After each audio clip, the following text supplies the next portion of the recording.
Monsieur le Président, voici tout juste un an, les rebelles lançaient dans l'est du Congo une offensive qui devait leur permettre d'occuper une partie du territoire national et d'y faire régner un climat d'insécurité et parfois même de terreur. Depuis, l'armée nationale congolaise paraît avoir bien repris la situation en main. Pourriez-vous nous faire le point sur l'état actuel de la rébellion? La rébellion au Congo est pratiquement enrayée. Il reste bien entendu quelques poches qui sont vouées soit à la fin ou à la reddition inconditionnelle. Se dire donc que l'armée nationale a la situation en main. Il est à noter également la résistance des Congolais qui, pour moi, c'est l'indice qu'ils attachent beaucoup d'importance à leur patrie et que dans leur conscience, ils ont combattu pour leur patrie. Et la composition de l'armée nationale congolaise avait donné, il y a quelques mois, certaines inquiétudes. Maintenant, son rendement paraît très supérieur. Vous pensez qu'elle a tous les atouts en main à l'heure actuelle pour vaincre les dernières poches rebelles? Certainement parce que au début, nous avons dû prévenir ces dangers qui consistaient à la politisation de l'armée. Précisément, nous l'avons retirée de la vie politique. Et à partir de ce moment, l'armée nationale a fait de son mieux pour arriver au stade qu'il est arrivé maintenant. Pensez-vous avoir encore besoin des mercenaires pendant quelque temps? Nous avons fait des accords d'assistance technique, n'est-ce pas, avec des pays amis qui nous fourniront les instructeurs. Il s'agit toujours de cette question de réorganisation de notre armée qui actuellement atteint un niveau tel que vous voyez le résultat auquel il arrive. Cette affaire-là de mercenaires, il est évident que je devrais vous faire un petit aperçu général à quoi cela a rimé. C'est parce qu'au moment où nous avons repris le Katanga, tout ça c'était des questions litigieuses.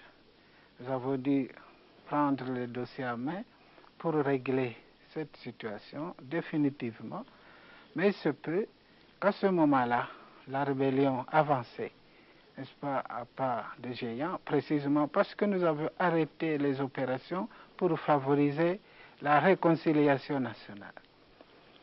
Entre-temps, nous n'avions pas encore signé des accords avec ce pays ami pour des cas semblables, qu'il s'agisse de guerre ou bien de la rébellion. Alors, à ce moment-là, il fallait bien utiliser ce qu'on avait entre les mains. Et maintenant que la rébellion est terminée, n'est-ce pas, nous envisageons d'autres solutions beaucoup plus conformes à des situations normales. Vous allez bientôt entreprendre, Monsieur le Président, un voyage de plusieurs jours à travers l'ensemble du pays. Quel est le but de ce voyage? Le but de ce voyage, comme vous avez pu le remarquer, c'est d'apporter le réconfort moral et matériel à ces populations qui ont bien mérité par leur résistance contre la rébellion. Et bien entendu, nous avons beaucoup de responsabilités sur ces populations. Il est tout à fait normal que le chef de l'État les visite le plus régulièrement possible. Si auparavant il n'y a pas eu de possibilité de les visiter, c'est précisément parce qu'il fallait tenir d'abord le coup.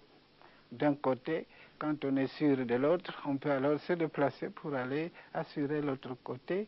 Vous avez vu ce qui s'est passé. Il fallait bien que nous nous maintenions d'abord dans la capitale pour former un noyau de résistance qui était solide et qui s'est répandu dans la province. Maintenant, il est possible que nous nous déplacions pour visiter ces populations. Vous allez donc vous rendre plus particulièrement dans des régions récemment libérées. Est-ce que vous pensez qu'il y a là-bas toute sécurité? D'abord, nous visitons les régions qui ont été libérées et ensuite, nous visiterons également les populations qui n'ont pas subi l'influence de la rébellion. Parce qu'ici, il faut apporter aux uns comme aux autres la sollicitude du gouvernement. Et là, en ce qui concerne la sécurité, le militaire ne se demande pas s'il y a sécurité ou pas sécurité, il doit remplir sa mission, il n'y a rien à faire, on y va. Les élections qui se sont déroulées au mois d'avril, Monsieur le Président, semblent démontrer, bien que leur résultat n'ait pas encore été proclamé, le désir du peuple congolais de retrouver une certaine stabilité politique et même une véritable unité nationale. Comment voyez-vous l'avenir politique du Congo après ces élections?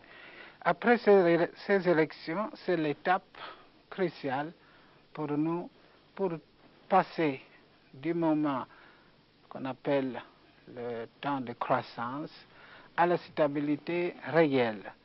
C'est-à-dire qu'auparavant, on avait ce qu'on appelait la loi fondamentale qui prêtait à tout commentaire comme à toute protestation.